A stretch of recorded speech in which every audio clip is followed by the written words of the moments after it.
ایرانی صدر Masoud Pezeshkian نے جنگ کے خاتمے کے لیے 3 شرائط پیش کر دیں۔ ایران نے یہ بھی واضح کر دیا کہ آبنائے ہرمز سے ایک بوند تیل بھی باہر نہیں جائے گا۔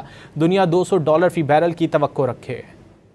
خطے میں جنگ کے دوران ایک اور اہم پیش رفت سامنے آ گئی۔ ایرانی صدر مسعود پزشکیان نے جنگ کے خاتمے کے لیے 3 شرائط پیش کر دیں۔ کہا کہ تہران کے جائز حقوق تسلیم کیے جائیں، ایران کو ہونے والے نقصانات کا معاوضہ ادا کیا جائے اور مستقبل میں کسی بھی جارحیت کے خلاف مضبوط بین الاقوامی ضمانتیں دی جائیں۔ دوسری جانب ایرانی جنرل فدوی نے دعویٰ کرتے ہوئے کہا کہ امریکی صدر ڈونلڈ ٹرمپ کئی روز سے کوشش میں ہیں کہ جنگ بندی کا اعلان ہو۔ ایرانی میڈیا کی جانب سے جاری انٹرویو میں جنرل فدوی نے امریکی صدر ڈونلڈ ٹرمپ کے بیان پر رد عمل دیتے ہوئے کہا کہ کل سے ٹرمپ ذاتی طور پر جنگ بندی کا اعلان کرنے کی درخواست کر رہے ہیں۔ اگر دشمن جنگ جیت رہا ہوتا تو وہ پوری دنیا سے ثالثی کے لیے نہیں کہتا کہ جنگ بندی کا اعلان کیا جائے۔ علی فدوی نے مزید کہا کہ امریکہ کو آنے والے دنوں میں نئے سرپرائزز کی توقع رکھنی چاہیے۔